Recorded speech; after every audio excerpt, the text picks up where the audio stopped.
नमस्कार, आप देख रहे हैं दैनिक रेडियो पर क्राइम रिपोर्ट्स। आज मैं आपको सुनाने जा रहा हूं एक ऐसे मर्डर की कहानी जिसने रिश्तों को ही शर्मसार कर दिया। बात है 15 फरवरी 2021 की। बसंत पंचमी का दिन था। ये एक अबूझ सावा था क्योंकि कोरोना के बाद पूरे देश में बहुत सी शादियां अटकी हुई थी और सरकार ने लॉकडाउन खुलने के बाद शादी समारोह में केवल 50 लोगों के शामिल होने की अनुमति दी थी। हालांकि बाद में कुछ राज्यों में 100 लोगों तक की छूट दे दी गई थी। राजस्थान में कोरोना का संक्रमण कुछ कम होने पर राज्य सरकार ने शादी समारोह के लिए 200 लोगों के शामिल होने की अनुमति दे दी। बसंत पंचमी के अबूझ सावे पर ही दौसा शहर के शंकरलाल सैनी की बेटी पिंकी की शादी दौसा जिले के ही लाल सेठ के रहने वाले मुकेश से थी।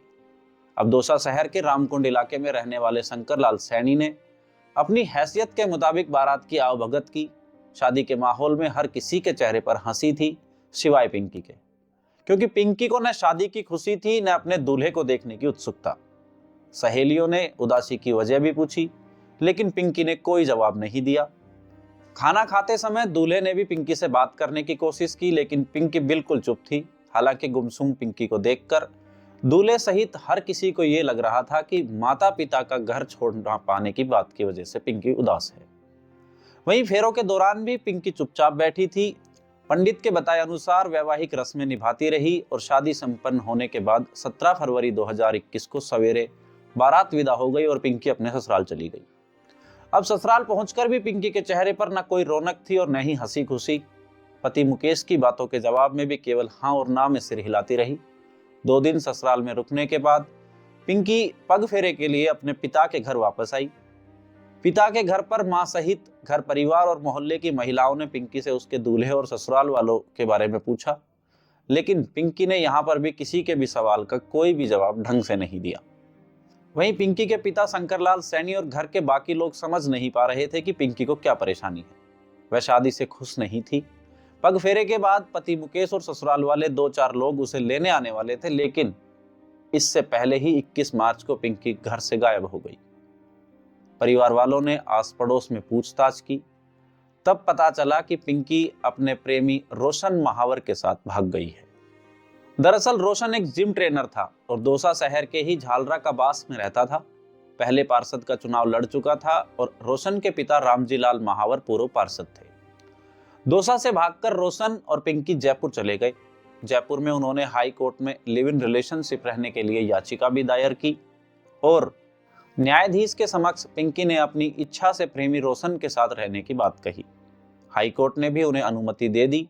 साथ ही पुलिस को निर्देश दे दिए कि पिंकी और रोशन को सुरक्षा भी मुहैया कराई जाए। फिर इसके बाद पिंकी को लेकर रोशन मार्च 1 तारीख को जयपुर से दौसा झालरा बास अपने गांव पहुंचा। पिंकी के दौसा वापस आने की जानकारी उसके माता पिता को भी मिल गई।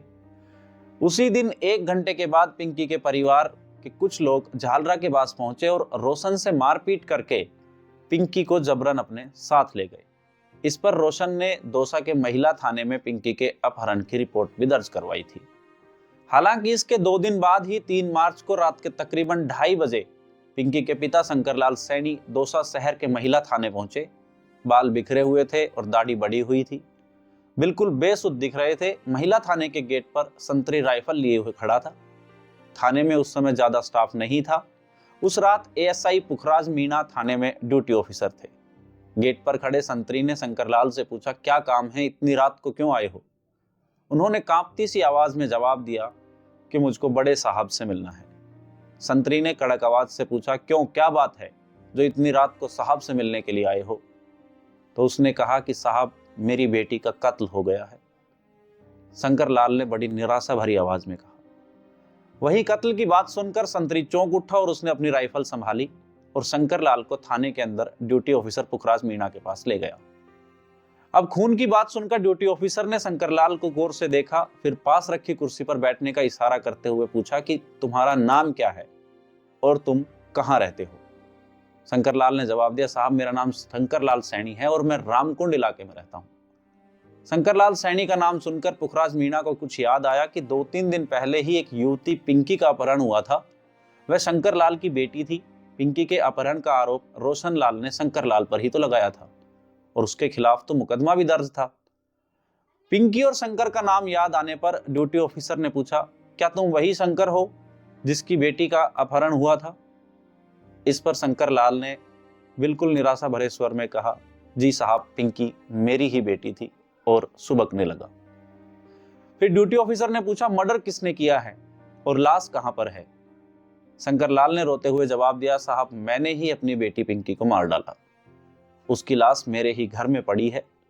मामला गंभीर था। ड्यूटी ऑफिसर पुखराज मीणा ने तुरंत अपने उच्च अधिकारियों को घटना की जानकारी दी और वही सूचना मिलने पर पुलिस के अधिकारी शंकर लाल के मकान पर पहुंचे। शंकर लाल को भी पुलिस हिरासत में उसके घर पर लाया गया। घर में पिंकी की लाश पड़ी हुई थी। एफएसएल टीम को भी मौके पर ही बुला लिया गया और इस कार्यवाही को करते करते अब पुलिस स्टाफ को सुबह हो गई थी।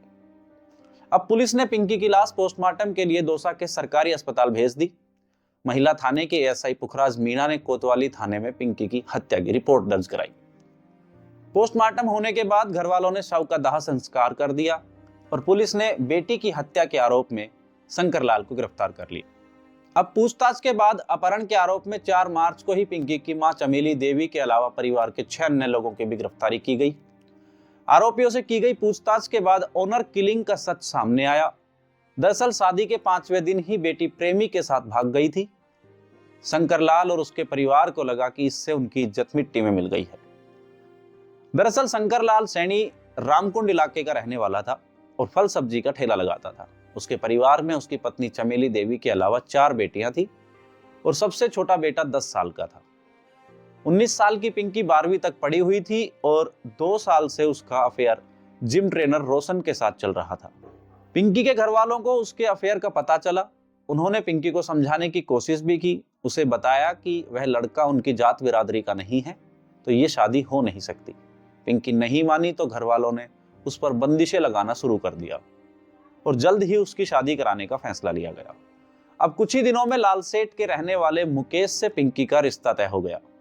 पिंकी इस रिश्ते के खिलाफ थी, लेकिन कुछ कर नहीं पा रही थी और घर वालों के कड़े पहरे के कारण अब पिंकी घर से भी बाहर नहीं निकल पा रही थी। और इसी बीच कोरोना का संक्रमण कम होने पर लॉकडाउन खुला तो शंकर ने पिंकी की शादी का मुहूर्त निकलवाया। 16 फरवरी 2021 को मुकेश के साथ पिंकी की धूमधाम से शादी हो गई। पिंकी पिता के घर से विदा होकर बुझे मन से ससुराल तो चली गई, लेकिन वह अपने प्रेमी रोशन को नहीं भुला पाई। ससुराल में पहली बार मायके आने पर उसे अपने सपने पूरे होते हुए नजर आए और 21 फरवरी को जब पति और ससुराल वाले उसे लेने को आने वाले थे, उससे कुछ देर पहले ही वह बहाना बनाकर घर से निकल गई और सीधा रोशन के पास पहुंच गई। अब रोशन और पिंकी दोनों दौसा से जयपुर चले गए। हाईकोर्ट में उन्होंने साथ रहने के लिए इजाजत भी ली, तो 1 मार्च को वो इसके बाद दौसा आ गए। उसी दिन रोशन के घर से पिंकी का अपहरण हो गया और फिर 3 मार्च की रात पिंकी को उसके पिता ने ही मार डाला। अब यहां पिंकी की हत्या के मामले में पुलिस की दोहरी लापरवाही की बात भी सामने आई। हाईकोर्ट ने जब पुलिस को इस प्रेमी जोड़े को सुरक्षा मुहैया कराने के निर्देश दिए थे, तो उन्हें सुरक्षा क्यों नहीं दी गई? अगर उन्हें सुरक्षा दी जाती तो शायद पिंकी का अपहरण नहीं होता और हो सकता है कि आज पिंकी जीवित भी होती। वहीं पिंकी के अपहरण के बाद पुलिस ने लापरवाही बरती।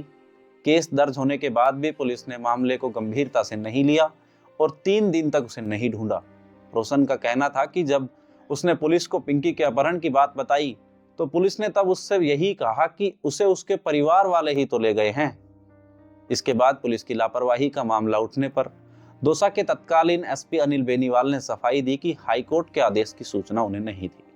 हाईकोर्ट ने कपल की सुरक्षा के लिए जयपुर की अशोकनगर थाना पुलिस को कहा था और अशोकनगर थाना पुलिस ने प्रेमी जोड़े की इच्छा पर उन्हें जयपुर के त्रिवेणी नगर में छोड़ दिया था।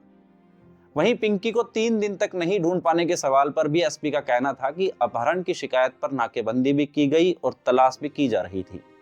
बाद में जांच में यह भी पता चला कि पिंकी का अपहरण करके उसको करौली जिले के एक गोदाम में रखा गया था और 3 मार्च की रात को हत्या से कुछ देर पहले ही उसे दौसा में उसके पिता के घर पर लाया गया था।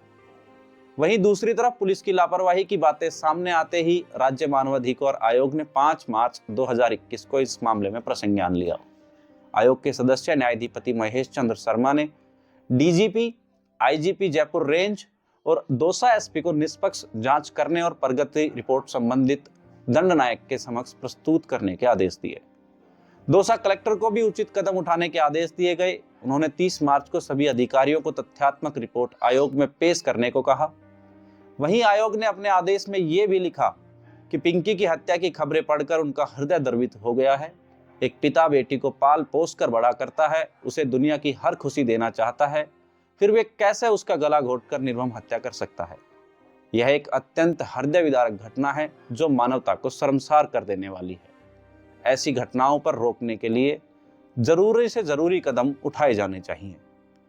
फिर इसके बाद तत्कालीन जयपुर रेंज आईजी हवा सिंह घुमारिया ने जांच कराई तो इस मामले में पुलिस की लापरवाही की बातें पुष्टि हो गई। और इसके बाद 5 मार्च 2021 को दौसा के महिला थाना प्रभारी लोकेंद्र सिंह और दौसा कोतवाली के थाना प्रभारी सुगंध सिंह को हटाकर उनको लाइन हाजिर किया गया। फिर 2 दिन के बाद 7 मार्च को इन दोनों को पुलिस इंस्पेक्टर्स को निलंबित भी कर दिया गया।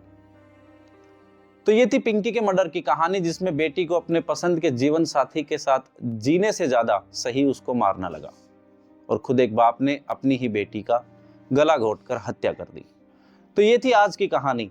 ऐसी किसी कहानी के साथ फिर हाजिर होऊंगा मेरे यानी कृष्णावतार दत्त के साथ। आप देख रहे थे दैनिक रेडियो पर क्राइम रिपोर्ट्स। नमस्कार, धन्यवाद।